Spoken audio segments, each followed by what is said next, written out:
나는 하나님을 예배하는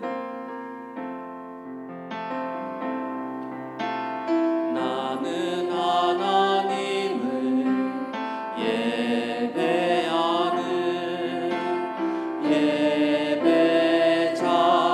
예배자입니다.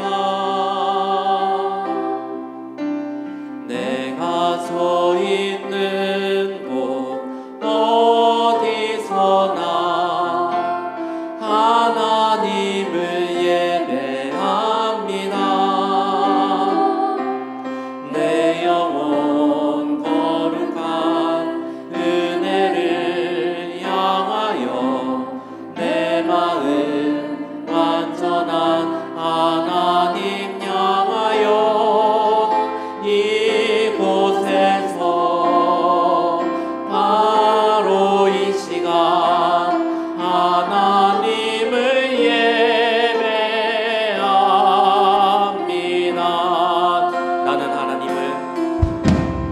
나는 하나님을 예배하는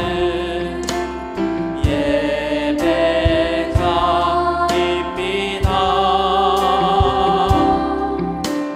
내가 서 있는 곳 어디서나 하나님을 예배합니다.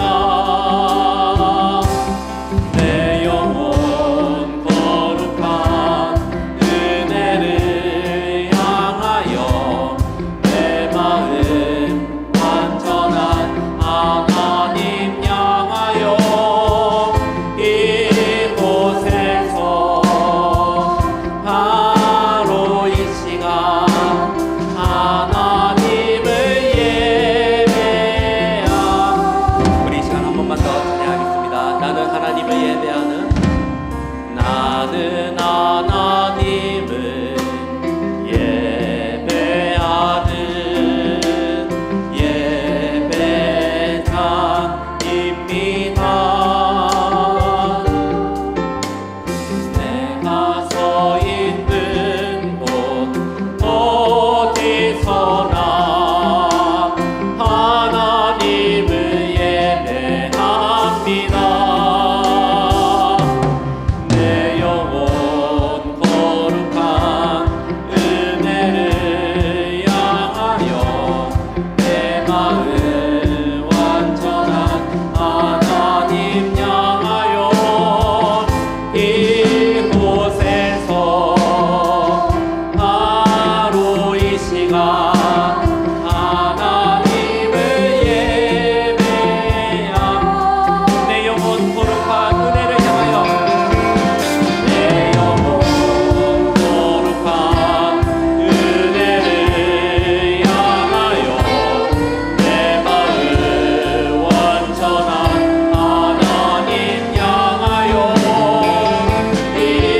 이곳에서 바로 이 시간 하나님을 예배합니다. 할렐루야.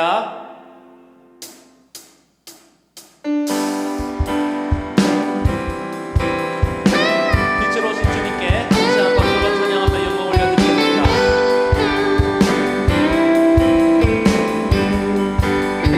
일어나라 주의 백성, 일어나라 주의 백성, 빛을 발하라. 주가 너의 영광으로 임하시라. 일어나라, 일어나라 주의 백성, 빛을 발하라. 주가 너의 영광으로 임하시리라. 온 세상이 어둠 속에 헤매고 있지만 주가 너와 함께 계셔 회복을 명하리라.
나는 서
않는 길 두려운 생각보다 많이 힘들고 험한 길보단 그저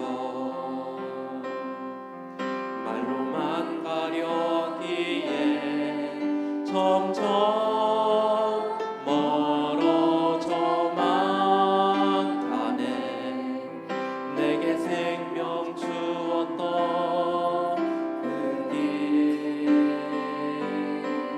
점점 이용하려 하네. 내게 사랑 주었던 그 길 다시 복음 앞에 내 영혼 선에 주님 만나 그때 나 다시 돌아가 주님께 예배 드리며 다시 십자가의 길을 걸으리. 한 번 더 찬양하겠습니다. 많은 이들 말하고 많은 이들 말하고 많은 이들 노래는 하지만 정작 가진 않는 길 두려운 생각보다 많이 힘들고 험한 길보단 그저 말로만 가려기에 점점 멀어져만 가네. 내게 생명 주었던 그 길 점점 이용하려 하네. 내게 사랑 주었던 그 길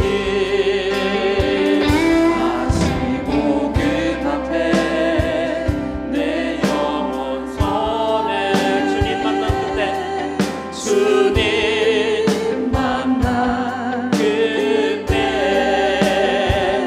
나 다시 돌아가 주님께 예배 드리며 다시 십자가의 길을 다시 복음 앞에 내 영혼 선에 다시 복음 앞에 내 영혼 선에 주님 만난 그때 주님 만난 그때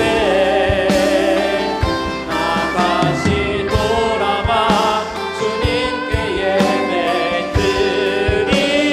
드리며 다시 십자가의 길을 걸으리.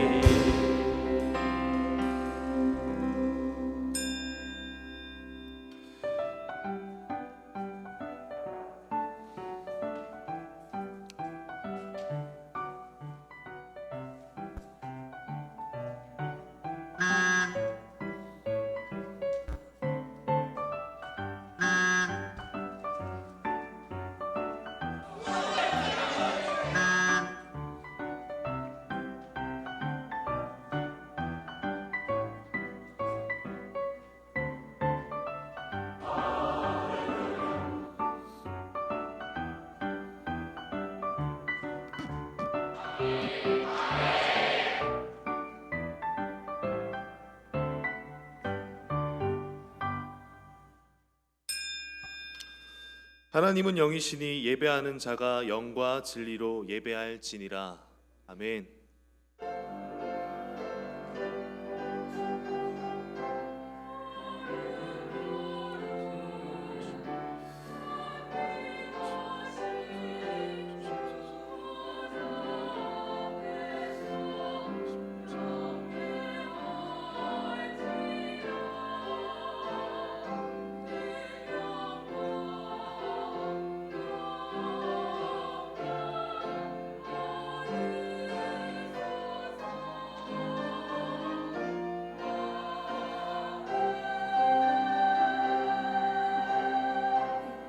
신앙 고백합니다. 나는 전능하신 아버지 하나님 천지의 창조주를 믿습니다. 나는 그의 유일하신 아들 우리 주 예수 그리스도를 믿습니다. 그는 성령으로 잉태되어 동정녀 마리아에게서 나시고 본디오 빌라도에게 고난을 받아 십자가에 못 박혀 죽으시고 장사된 지 사흘 만에 죽은 자 가운데서 다시 살아나셨으며 하늘에 오르시어 전능하신 아버지 하나님 우편에 앉아 계시다가 거기로부터 살아있는 자와 죽은 자를 심판하러 오십니다. 나는 성령을 믿으며 거룩한 공교회와 성도의 교제와 죄를 용서받는 것과 몸의 부활과 영생을 믿습니다. 아멘. 한 주간의 삶을 돌아보며 참회의 기도를 드리겠습니다.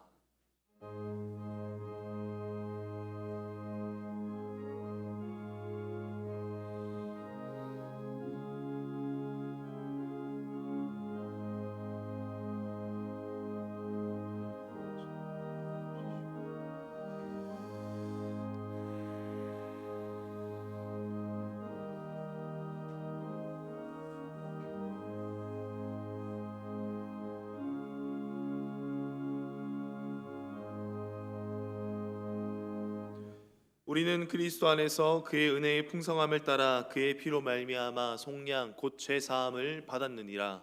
아멘.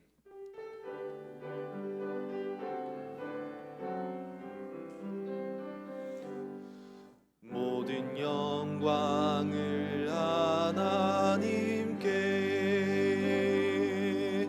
모든 영광을 하나님께, 온 맘과 뜻 다해 주 사모합니다.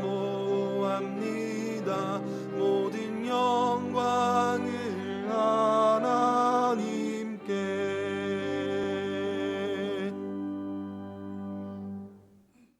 제1은 너는 나 외에는 다른 신들을 내게 두지 말라. 제2는 너를 위하여 새긴 우상을 만들지 말고 또 위로 하늘에 있는 것이나 땅 아래로 땅에 있는 것이나 땅 아래 물속에 있는 것에 어떤 형상도 만들지 말며 그것들에게 절하지 말며 그것들을 섬기지 말라. 제3은 너는 내 하나님 여호와의 이름을 망령되게 부르지 말라. 제4는 안식일을 기억하여 거룩하게 지키라. 제5는 내 부모를 공경하라. 제6은 살인하지 말라. 제7은 간음하지 말라. 제8은 도둑질하지 말라. 제9는 내 이웃에 대하여 거짓 증거하지 말라. 제10은 내 이웃의 집을 탐내지 말라. 아멘.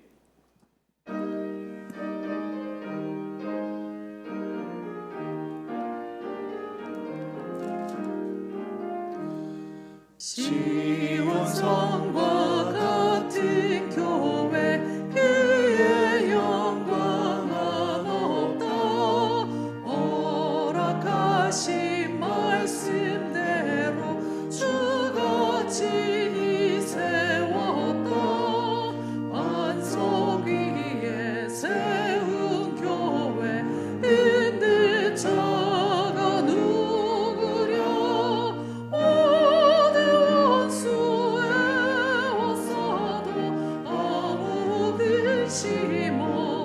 심없도다. 생명샘이 솟아나와 모든 성도 마시니 언제든지 흘러넘쳐 부족함이 없도다. 이런 물이 흘러가니 목마를 자 누구랴. 주의 자녀 풍족하여 넘치고 더 넘친다. 주의 은혜 내가 받아 시온 백성 되는데 세상 사람 비방해도 주를 찬송하리라. 세상 헛된 모든 영광 어찌 만개 같으나. 주의 자녀 받을 복은 영원 무궁하도다. 아멘. 세상 만물을 지으시고 운행하시며 온 누리에 충만하신 은혜의 하나님, 아름다운 봄날 따뜻한 햇빛을 방방곡곡에 비추시어 주시는 은혜를 찬미하며 또한 무한 감사를 드립니다. 이 시간에도 주님이 당하신 고난을 묵상하며 예배할 수 있도록 은총 베풀어 주시는 그 은혜와 사랑을 감사하며 찬양을 올려드리옵나이다. 아무 죄도 없으신 주님께서 저희들의 죄악을 대속하시고자 고통당하시고 십자가에 죽으시기까지 저희들을 사랑하시는 주님, 그러나 저희들은 주님의 고난당하심을 깊이 깨닫지 못하고 망각하며 안일과 평안만 추구하면서 살아왔음을 고백합니다. 주님을 배신한 유다보다도 더 큰 배신의 삶이 우리 모두에게 있었음을 이 시간 고백합니다.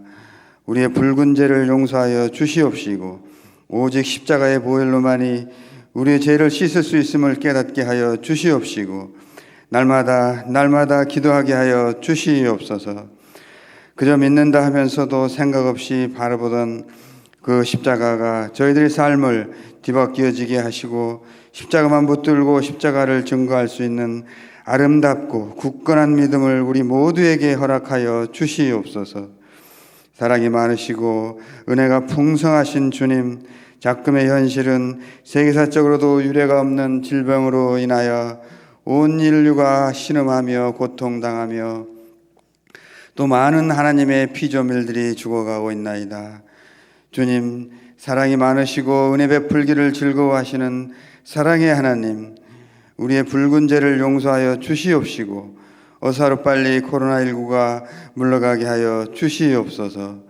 주께서 지극히도 사랑하는 주의 백성들이 질병의 아픔으로 경제적 어려움으로 신음하고 있나이다.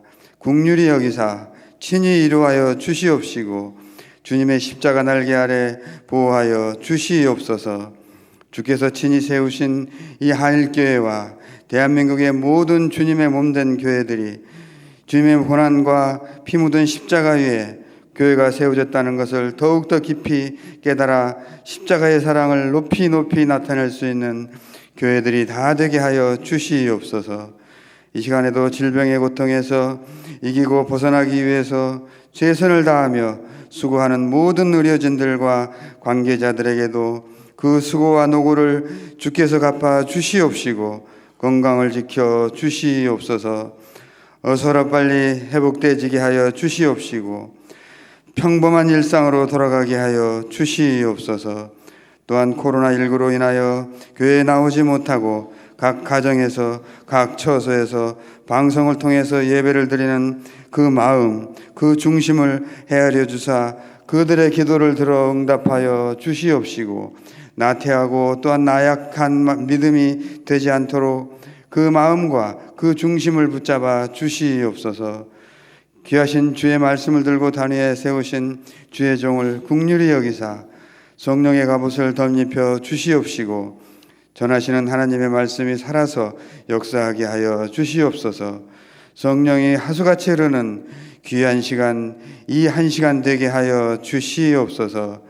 생명이요 부활이 되시는 구주 예수 그리스도의 귀하신 이름 받들어서 기도드렸사옵나이다. 아멘.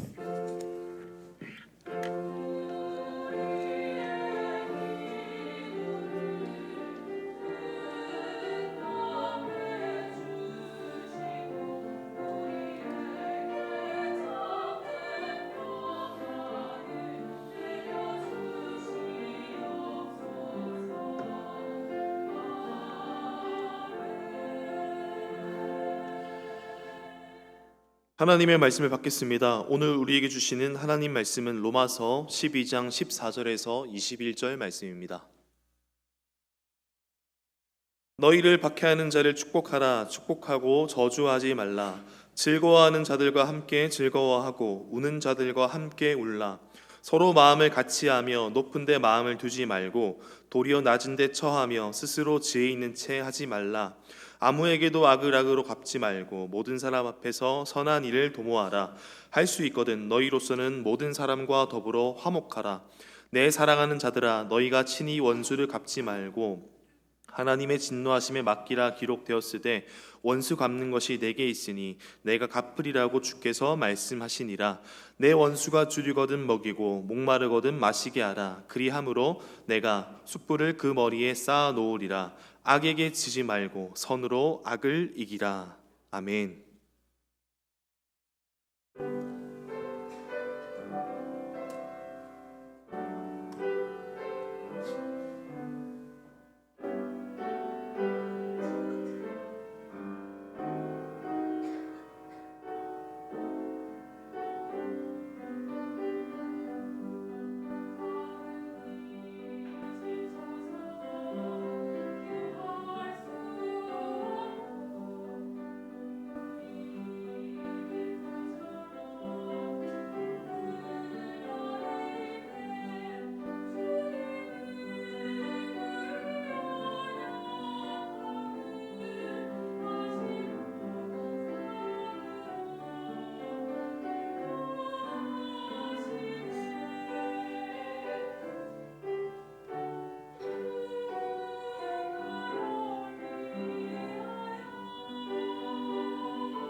아멘, 아멘. 감사합니다. 이 귀한 찬양을 우리 하나님께서 기쁘게 받으시고 또 저와 여러분들이 드리는 예배를 우리 하나님께서 기쁘게 받으실 줄로 믿습니다. 광고를 몇 가지 드리겠습니다. 이제 오늘 또 아마 발표가 나왔는지 모르겠습니다만 오늘 또 발표를 정부에서 한다고 그랬습니다만 발표를 참고를 해서 이제 우리 다음 주일부터 예배를 어떻게 또 진행을 할지 주중에 우리 성도님들께 문자 메시지를 통해서 전달을 해드리도록 하겠습니다. 지난 주일에 광고를 한번 드렸습니다만 온라인 헌금에 관한 안내를 좀 드리겠습니다. 주일에 온라인으로 헌금을 하시는 분들께서는 이제 12시에 주일날 12시에 마감 집계가 마감된다는 것을 참고하셔서 12시 이전에 온라인 헌금을 하신 분들은 이제 다음 주 주보에 기재가 되겠고요. 오후에 하신 분들께서는 2주 후에 주보에 기록이 된다는 것을 참고를 해주시면 감사하겠습니다. 그리고 혹 아직까지 과거에 우리가 사용했던 농협 통장으로 이제 헌금을 하시는 분들 좀 덜어 계신데 불편하시더라도 우리가 통장을 이제 하나로 통합을 하려고 합니다. 그리고 국민은행 통장으로 헌금을 해주시면 감사하겠습니다. 우리가 주일에 아직 이렇게 서로 얼굴을 보기가 많이 어려운 형편이지만 그러나 서로 전화나 또 문자 메시지 등을 통해서 또 서로 안부도 묻고 또 서로 사랑을 확인하는 그런 성도의 교제가 있기를 바랍니다. 주보와 문자 메시지와 홈페이지를 통해서 또 추후에 광고를 더 드리도록 하겠습니다. 봉헌 찬송 드리겠습니다.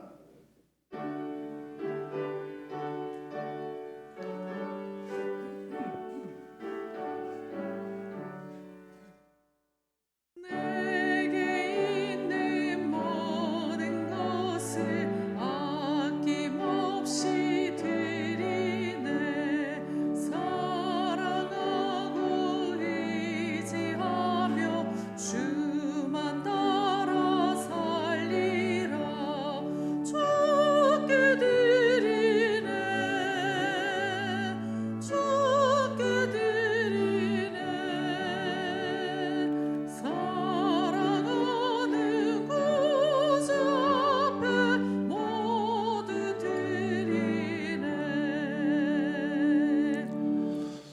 살아계신 우리 하나님, 오늘 이 시간도 연약하고 부족한 저희들을 통하여 영광을 받아 주심을 감사합니다.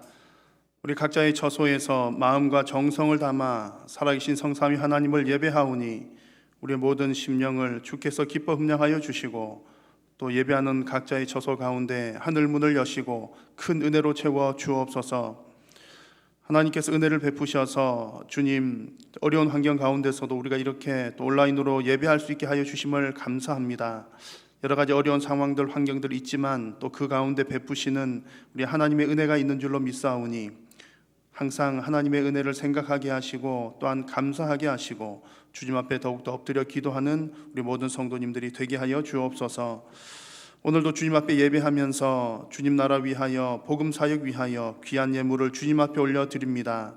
하나님께 올려드린 예물이 주님 나라 영광 위하여 귀하게 쓰임받도록 도우시고 드리는 손길 위에 하나님께서 복 주시사 심을 수 있는 씨앗과 생활에 필요한 물질도 하나님 부족함이 없이 허락하여 주옵소서.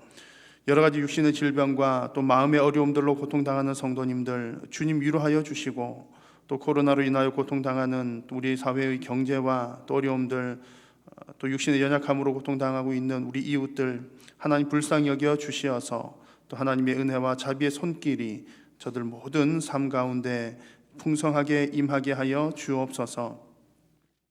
오늘 하나님의 말씀을 받을 때에 성령 하나님께서 조명하여 주시어서 진리의 말씀을 깨달아 알게 하여 주시고 하나님의 말씀을 아멘으로 받을 뿐만 아니라 또 말씀대로 순종하며 살아감으로 하나님께 영광 올려드리는 살아있는 제사가 되게 하여 주옵소서. 예배의 남은 시간도 성삼위 하나님께서 홀로 영광 받아 주시옵기를 간절히 비오며 예수님의 이름으로 기도드립니다. 아멘. 할렐루야. 할렐루야. 여러분들이 입이 안 보이니까 아멘 하는지 안 하는지를 모르겠어요. 그래도 마스크는 할렐루야. 소리가 크게 들리십니다. 감사합니다. 자, 오늘은 로마서 28번째 말씀을 함께 나누려고 합니다. 우리가 이렇게 이제 로마서 말씀을 하나하나 이렇게 살펴나가는 것이 얼마나 참 귀한 일인지 몰라요.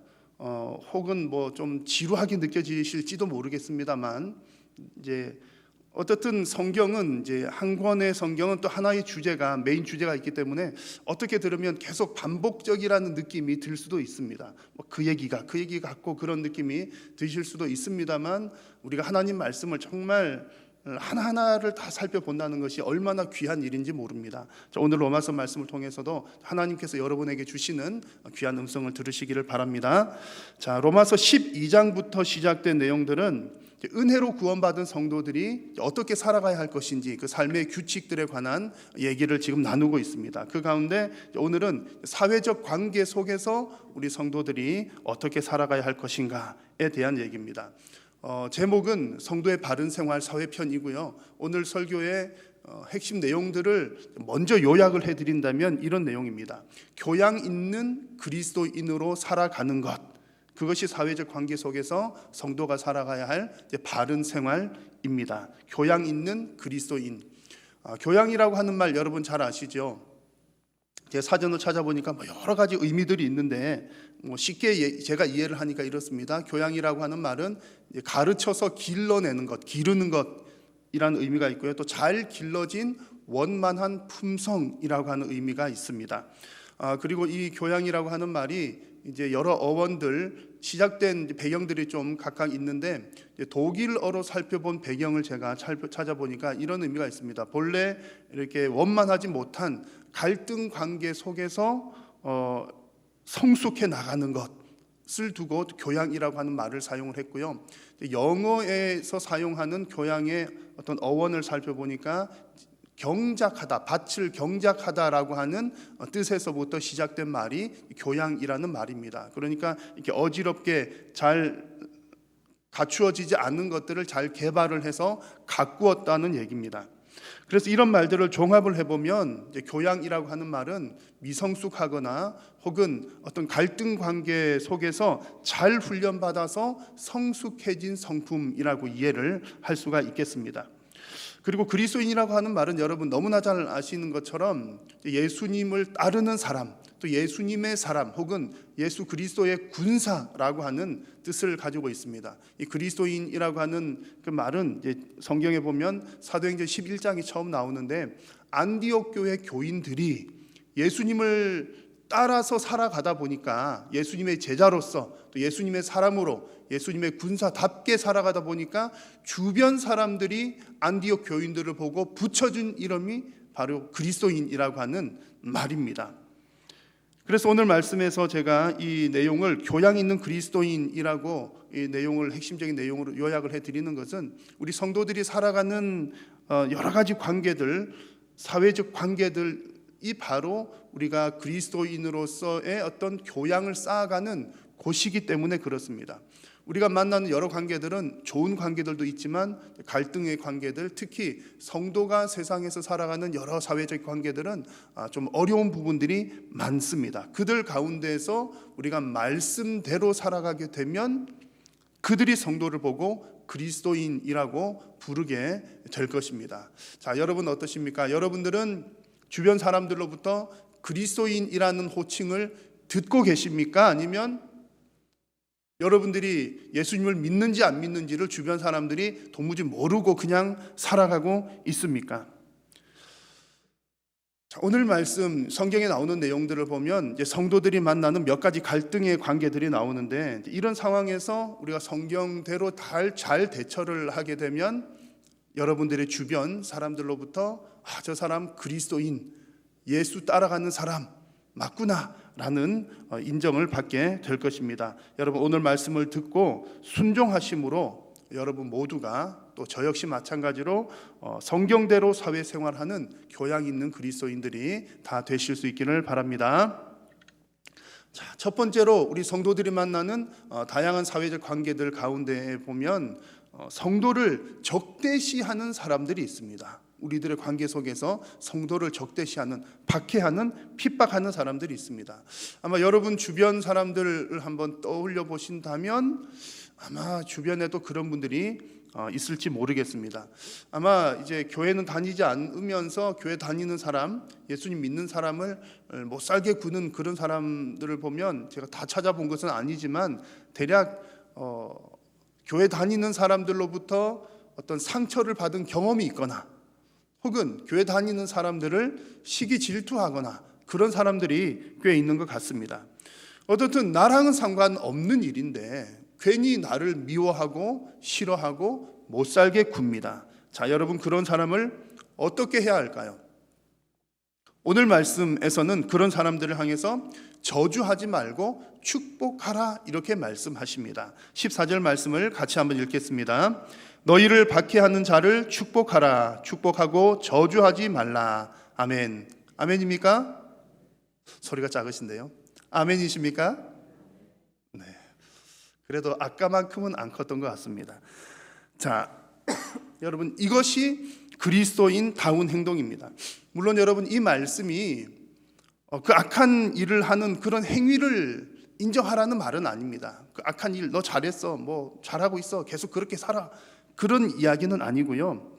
축복하라고 하는 대상은 행위가 아니라 바로 그 사람입니다. 박해하는 자입니다. 예수님께서도 이런 말씀을 하셨습니다. 비슷한 말씀 하셨죠. 너희를 저주하는 자를 위하여 축복하며 너희를 모욕하는 자를 위하여 기도하라, 그렇게 말씀하셨습니다. 심지어 예수님께서는 예수님을 못 박는 사람들을 향해서도 저들의 죄를 용서해 주십시오라고 기도를 하셨습니다. 그래서 성경에 보면 곳곳에 이런 말씀들이 나옵니다. 죄인을 사랑하라, 죄인을 용서하라, 그런 메시지들이 많이 나오는 것이죠. 우리들에게 이렇게 말씀을 해 주시는 이유가 있습니다. 그것은 우리가 먼저 하나님으로부터 사랑을 받았기 때문입니다. 사랑받은 너희가 사랑하라는 거죠.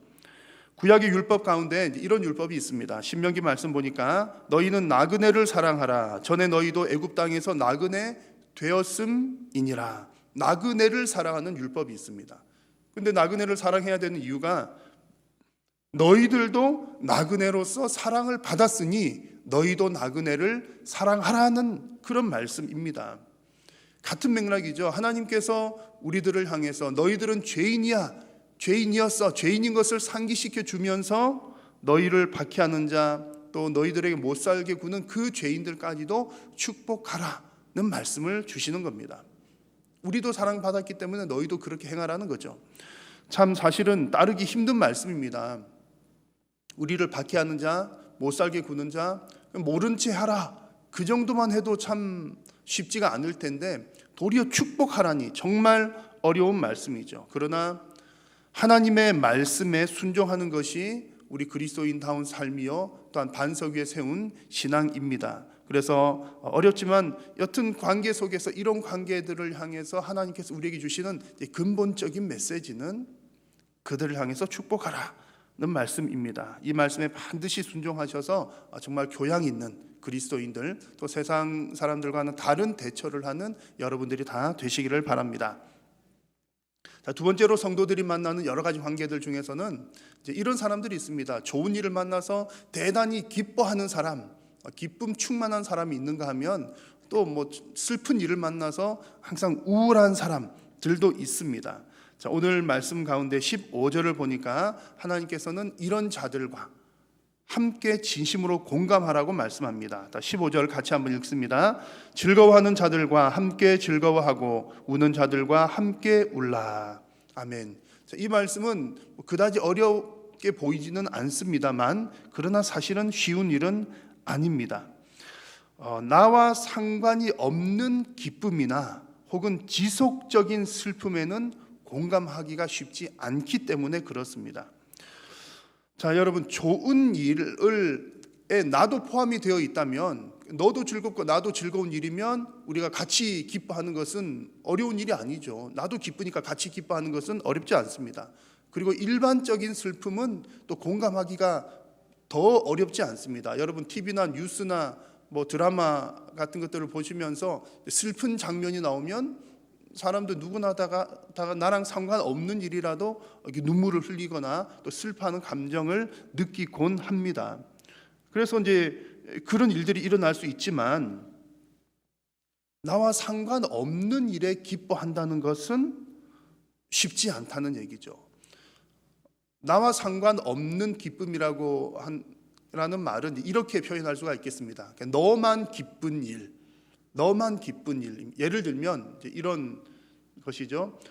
나랑 똑같은 어떤 일을 하는 사람이 있는데, 이제 사업을 하는 사람이 있는데, 나는 이번 달에 매출이 이제 100만 원이 됐어요. 그런데 나랑 똑같은 일을 하는 옆에 있는 아무개는 매출이 1000만 원이 되었습니다. 그러면 여러분 축하해 줘야 됩니까? 시기해야 됩니까? 진심으로 축하해주고 기뻐해주긴, 함께 기뻐하기는 사실은 쉽지가 않다는 얘기죠. 오히려 질투하기가 더 쉽죠. 그러나 오늘 말씀은 이와 같은 나와 상관없는 기쁨이라 할지라도 함께 기뻐해 줄 수 있는 것이 성도로서 감당해야 될 진정한 공감인 것을 말씀을 합니다. 시기와 질투가 많은 세상에서 타인의 성공을 진심으로 축하하는 것이 정말 교양 있는 그리스도인의 모습이라는 얘기입니다. 남들은 다 시기하고 질투할 만한 일이라 할지라도 우리는 함께 공감하고 기뻐해야 합니다. 또한 여러분, 슬픈 일에 공감하는 것도 그렇습니다. 뭐 일반적인 슬픔, 뭐 그냥 보통 그럴 만한 일들은 쉽게 공감을 할 수 있지만 매일같이 우울한 사람들과 공감하는 것은 참 쉽지가 않습니다. 아마 이런 일들은 가족이라 할지라도 아마 어려운 일일 것입니다. 여러분 주변에 혹 그런 사람들이 있을지 모릅니다. 뭐 이런저런 이유로 이것 때문에 슬프고 저것 때문에 슬프고, 그래서 매일매일의 삶이 괴롭고 힘든 사람들이 간혹 있습니다. 인생 자체가 참 괴로운 거죠.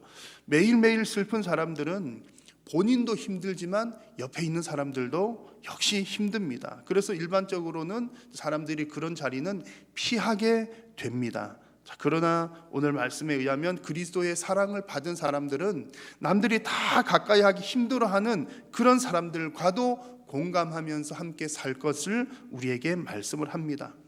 여러분, 공감이라고 하는 말은 소통이라고 하는 단어와 함께 더불어서 우리 일상생활 중에 참 많이 사용하는 말입니다. 좋은 말이죠. 공감, 소통, 얼마나 좋은 말입니까? 그러나 일반적으로는 소통하고 싶은 사람들과 소통하고 공감하고 싶은 사람들과 공감하는 경향들이 많습니다. 그러나 성경이 우리에게 알려주는 성도의 공감은 나의 감정이나 나의 상태와는 상관없이 내 상태보다도 더 우선적으로 하나님의 말씀을 따라 나와 상관없는 기쁨에도 공감을 하고 모두가 다 꺼려하는 그런 사람들과도 함께 슬픔에 공감하는 것이 바로 성도들에게 요구하는 하나님의 말씀입니다. 그래서 여러분 모두가 정말 성경대로 진심으로 공감하고 소통함으로 우리 모두가 정말 교양 있는 그리스도인들로서 살아가시기를 바랍니다.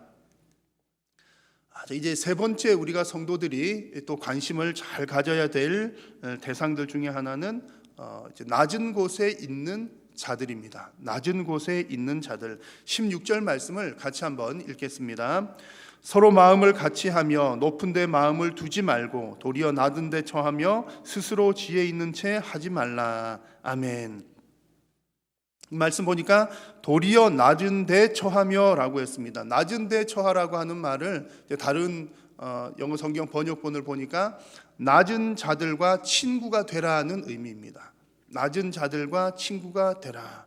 여러분 이 부분이 우리 성도들이 사회생활을 하는 데 있어서 정말 중요한 한 부분입니다.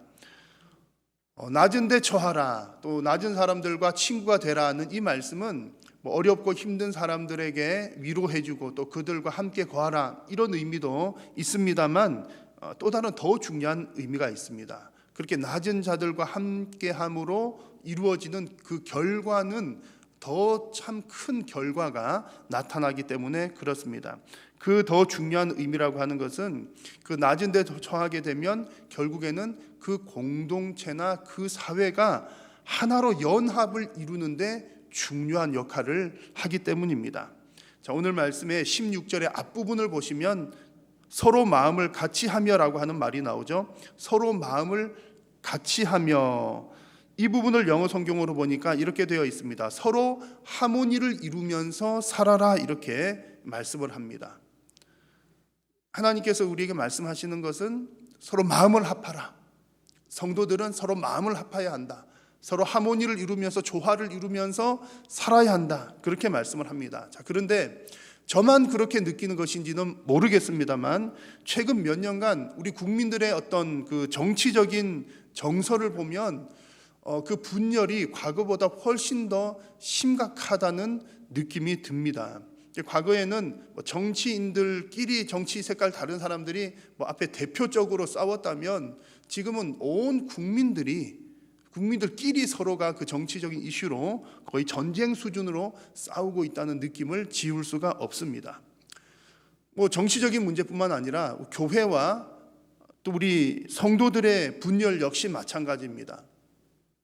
교회와 성도들도 점점점 더 분열되는 양상들이 많아 보입니다.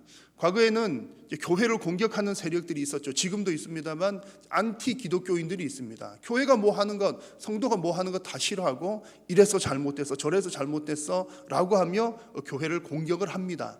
그런데 요즘에는 그런 공격뿐만 아니라 교회 안에서 교회를 공격하는 사람들이 꽤 많습니다. 물론 이것을 공격이라고 표현하기보다는 좋은 의도로 그러겠지요. 교회를 정화시켜 나가고 더 발전시키기 위해서 그런다라고 할 수도 있겠지만 여튼 교회 안에 있는 그리스도인들이 교회를, 특히 이제 우리 교회를, 자기가 속한 교회를 공격하지는 않죠. 일반적으로 우리의 어떤 신앙 색깔과 다른 어떤 이들,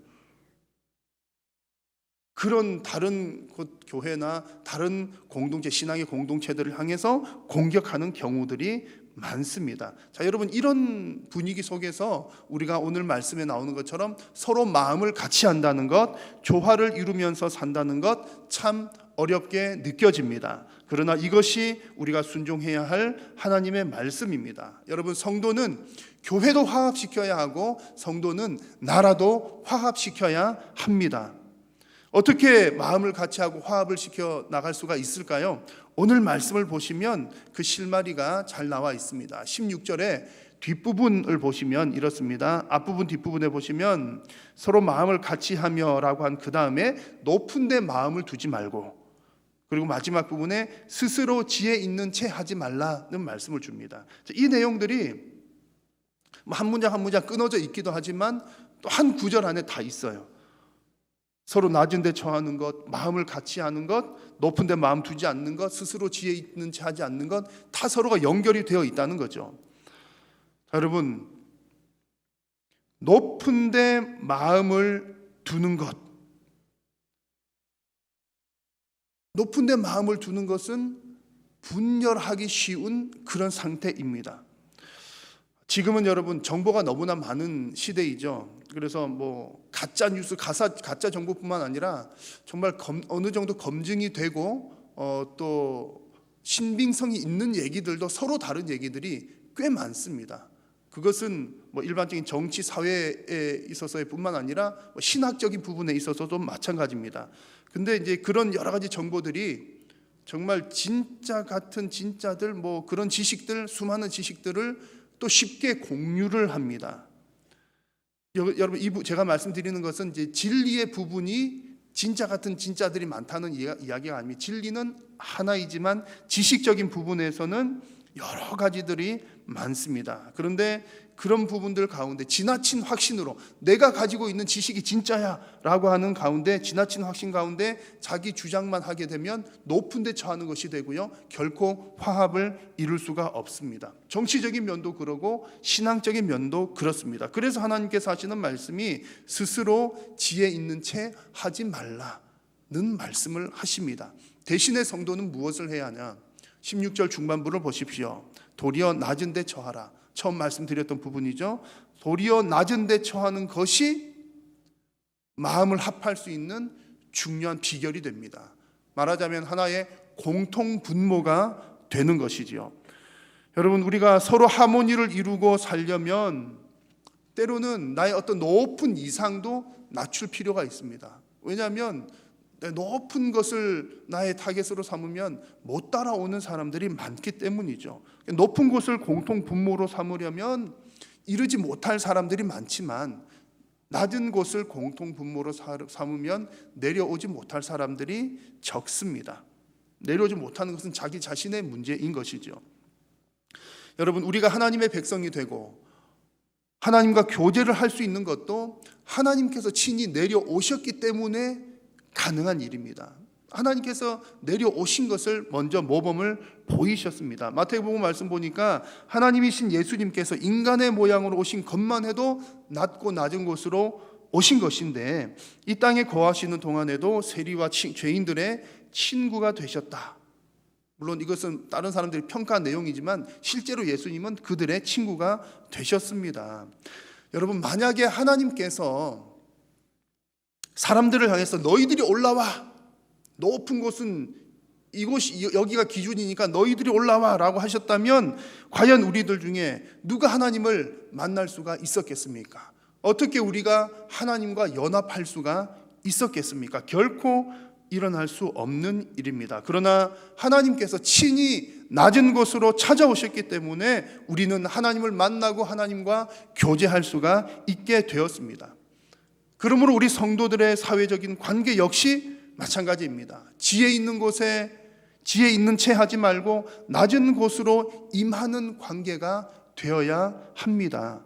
분열된 관계 속에 그리스도인들이 들어가서 그 성도를 통해서 사회와 공동체가 마음을 모으고 하모니를 이루어 나가야 합니다. 이것이 교양 있는 우리 그리스도인들의 삶의 방식이요, 우리가 살아가야 할 모양입니다. 그래서 교양 있는 그리스도인이신 여러분들을 통해서 여러분들이 가는 모든 곳에서 하모니가, 또 마음을 모으는 일이, 또 화합하는 일들이 날마다 풍성하게 일어나시기를 축복합니다. 자, 이제 마지막으로 성도들이 만나는 사람들 중에는 이제 악한 사람들이 있습니다. 악한 사람들. 첫 번째 말씀드렸던 나를 핍박하는 사람들도 있지만 일반적으로 악한 사람들이 있습니다. 오늘 말씀에서뿐만 아니라 제가 다른 설교에서도 여러 차례 언급을 했기 때문에 여러분 너무나 잘 아시고 익숙을 하시겠지만 악한 사람은 우리가 어떻게 해야 됩니까? 악한 사람은 사랑으로 품어줘야 합니다. 그래서 우리가 나눈 앞선 말씀에서는 우리도 죄인이었고 우리도 은혜를 받았기 때문에 우리도 마땅히 그들을 사랑해야 된다는 말씀을 나누었습니다. 자, 그런데 악한 사람은 사랑하지만 악한 일을 용납하는 것은 아니다라는 것 여러분 여러 차례 강조를 드렸습니다. 꼭 기억하십시오. 악한 일을 절대로 용납하는 것은 아닙니다. 제가 몇 주 전에 설교 중에 동성애에 관한 얘기를 잠시 언급을 했는데 이제 오해를 하시는 분들이 계셨던 것 같아요. 우리 교회는 절대로 동성애를 인정하는 교회는 아닙니다. 절대적으로 그건 죄이고 잘못된 일입니다. 여러분들 오늘 교회 오신 분들 교회 1층에 내려가시다 보면 동성애에 관한 우리 교단의 어떤 입장에 관한 소책자가 있는데 제가 교회 홈페이지에도 올려두었습니다. 잘 참고를 하시면 되겠고요. 다만 똑같은 우리 죄인들인데 특별한 더 나쁜 죄인들이라고 해서 특별하게 더 배척해서는 안 된다는 그런 얘기를 드렸습니다. 어쨌든 중요한 것은 우리가 사람은 사랑해야 되지만 악은 절대로 용납해서는 안 되고 이겨야 한다는 얘기입니다. 오늘 말씀 마지막 부분에도 바로 그 얘기가 나오죠. 21절을 같이 한번 읽습니다. 악에게 지지 말고 선으로 악을 이기라. 아멘. 악에게 지지 말라고 그럽니다. 악은 분명히 이겨야 할 대상입니다. 자, 그런데 어떻게 악을 이길까요? 마지막 절에는 선으로 악을 이기라고 말씀을 했습니다. 자, 그래서 오늘 말씀을 쭉 보시면 이 악을 이기기 위해서 성도들이 해야 할 일도 있고 성도들이 하지 말아야 할 일들도 있습니다. 아마 정의감이 많이 불타오르시는 분들은 어떤 악한 일을 보면 당장에 아마 달려가고 싶을 거예요. 당장 달려가서 이 거룩한 교회 되기 위해서, 이 거룩한 사회를 만들기 위해서 악한 무리들은 다 없어져야 돼. 그러면서 칼 들고 뛰어나가실 분들도 꽤 있을지 모르겠습니다. 자, 그러나 성경의 원리는 나쁜 사람들 물리치는 것 오직 하나님 손에 달려있다라고 말씀을 합니다. 그래서 오늘 10절 말씀에서 성도가 하지 말아야 할 일을 말씀을 하고 있죠. 19절 말씀입니다. 내 사랑하는 자들아 너희가 친히 원수를 갚지 말고 하나님의 진노하심에 맡기라. 기록되었으되 원수 갚는 것이 내게 있으니 내가 갚으리라고 주께서 말씀하시니라. 여러분, 원수 갚는 일, 악을 심판하는 일은 나의 일이 아닙니다. 오직 하나님께서 하실 일입니다. 왜 하나님께서 너희가 할 일이 아니라고 말씀할까요? 사람이 원수를 갚기 시작하면 감정이 개입이 됩니다. 정당하게 그 일을 할 수가 없습니다. 여러분, 물론 이제 판결해야 되는 어떤 기준들이 있긴 합니다. 그래서 개인적인 차원에서 내가 심판자가 되겠다 그래서는 안 된다는 겁니다. 나는 참된 심판자가 될 수 없기 때문이고 또 똑같은 죄인이기 때문이고 이 우주 피조물들을 심판하실 참된 심판주는 오직 하나님 한 분뿐이기 때문에 그렇습니다. 창세기 34장을 보면 아주 좋은 예가 하나 나옵니다. 가나안 땅에 이제 그 야곱의 자식들에 관한 이야기인데요. 가나안 땅에 히위 족속 중에서 이제 세겜이라고 하는 추장이 있었습니다. 히위 족속에 세겜이라고 하는 추장이 있었는데 야곱의 자녀들 중에 디나라고 하는 그 딸이 있었는데 디나를 너무 좋아한 거예요. 그래서 디나에게 나쁜 행동을 했습니다. 근데 그것을 이제 야곱의 아들들 중에 시몬 레위가 또 바로 직계 이제 형제들이기 때문에 이제 앙심을 품은 거죠. 세겜 가만히 놔두지 않겠다. 그래서 이제 그 결과는 세겜이 디나와 결혼을 하고 싶다 그렇게 얘기하자 이제 속여서 그래 결혼 허락하겠다라고 해놓고서는 이 히위 족속 남자들을 다 할례를 받게 만든 겁니다. 그리고 3일째 되었을 때 고통이 제일 심할 때 이 시몬과 레위가 찾아가서 그들을 다 죽이고 또 빼앗아오는 그런 얘기가 나옵니다. 그 일의 결과를 보고서 이제 야곱이 이제 화를 내면서 얘기하죠. 너희들이 도대체 무슨 일을 한 거냐? 큰일 날 일을 했다. 지금 가나안, 우리는 나그네로 들어왔고 이 가나안 땅에 여러 족속들이 있는데 그 다른 옆에 있는 족속들이 우리를 가만히 놔두지 않을 거다. 실제로 그 옆에 있는 족속들이 이제 야곱의 가족들을 다 죽이려고 했습니다. 다행히 이제 하나님께서 막아주셔서 어려움은 모면했지만 이 시몬과 레위가 자기 동생을 위해서 그 이런 일을 보복한 것 어떻게 보면 당연한 일처럼 보이기도 하지만 하나님께서 원하시는 일은 아니었다는 얘기입니다. 그래서 하나님께서는 복수하는 일, 심판하는 일은 하나님께 달려 있다라고 늘 말씀을 하셨습니다. 대신에 성도들이 해야 할 일들이 있죠. 17절 말씀을 보시면 같이 한번 읽습니다. 아무에게도 악을 악으로 갚지 말고 모든 사람 앞에서 선한 일을 도모하라. 어떤 악한 그런 관계 속에서 우리 성도가 해야 할 일은 선한 일이라는 겁니다. 선한 일. 악을 내가 심판하는 일이 아니라 선한 일을 하라. 그리고 18절 말씀에서는 할 수 있거든 너희로서는 모든 사람과 더불어 화목하라. 여기서 모든 사람은 누굽니까? 나에게 악한 일을 한 그런 사람들과도 화목하라. 그리고 20절에서는 좀 더 구체적으로 말씀을 합니다. 내 원수가 줄이거든 먹이고 목마르거든 마시게 하라. 그리함으로 내가 숯불을 그 머리 위에 쌓아 놓으리라. 오히려 원수를 선대하게 되면 그것이 원수의 머리 위에 숯불을 쌓는 일이 된다는 말씀입니다. 숯불을 머리 위에 쌓는다는 것은 이제 고대 이집트의 어떤 풍습에서 온 것으로 다들 추정을 합니다. 그래서 어떤 내용이냐면 어떤 죄를 지은 사람이 회개를 하면 머리 위에 숯불을 담은 펜을 양동이 같은 것을 이고 갑니다. 그러면 숯불의 열기에 의해서 얼굴이 붉게 달아오르는 거죠. 부끄러워하는 것을 드러내 보이는 겁니다. 죄에 대해서 부끄러워하고 회개하는 것을 드러내는 그런 행위가 되는 것이죠.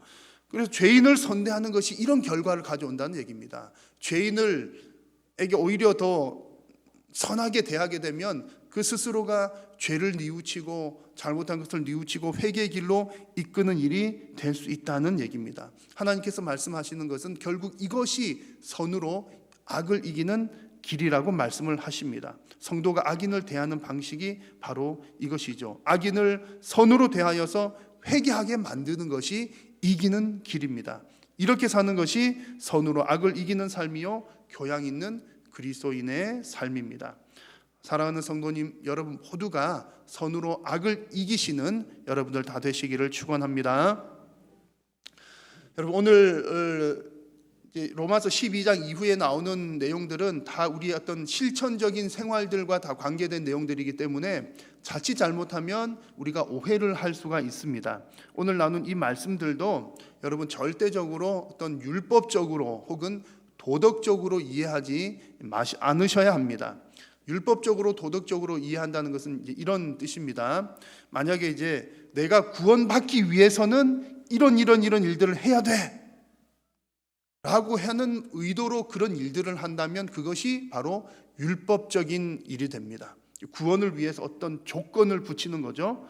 그리고 또 내가 선한 사람이라고 인정받기 위해서 칭찬을 받기 위해서 나는 이런 일을 해야 돼 라고 한다면 그것은 도덕적인 의도가 됩니다.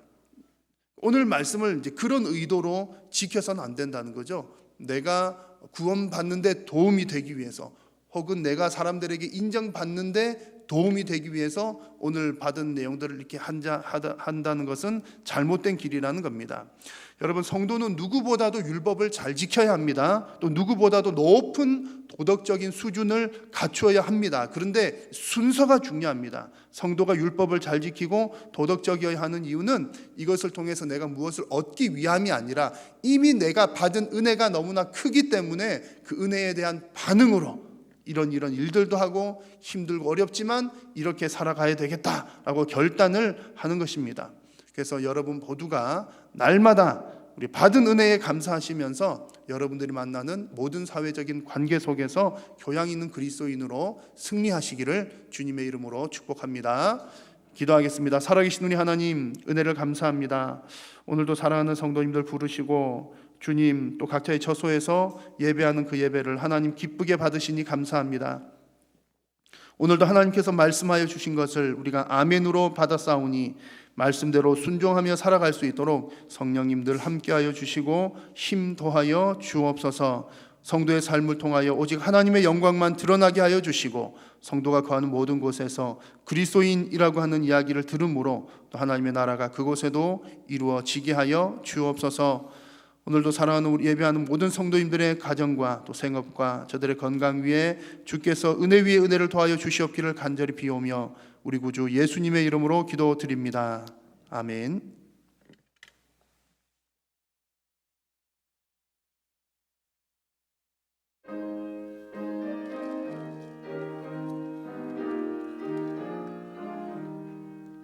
주민의 사람 일어나 다 힘을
예수 믿는 힘으로 온 세상 이기네 믿음이 이기네 믿음이 이기네 주 예수를 믿음이 온 세상 이기네 끝까지 이긴 자에게 이 옷을 입히네요 또 영생 복을 주시니 참 기쁜 일일세 이제 어두운 세상 지나서 저 천성 가더라 주 예수 믿는 힘으로 온 세상 이기네 믿음이 이기네 믿음이 이기네 주 예수를 믿음이 온 세상 이기네 주 예수 그리스도의 은혜와 하나님의 크신 사랑과 성령님의 교통하심이 너희 무리와 함께 있을지어다. 아멘.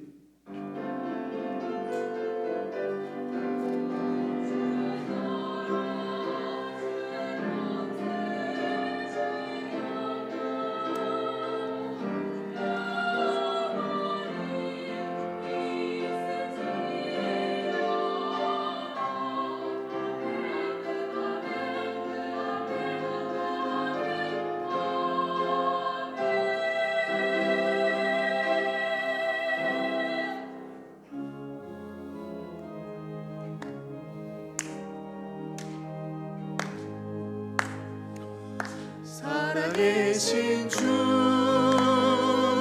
나의 참된 소망 걱정 의심 전혀 없네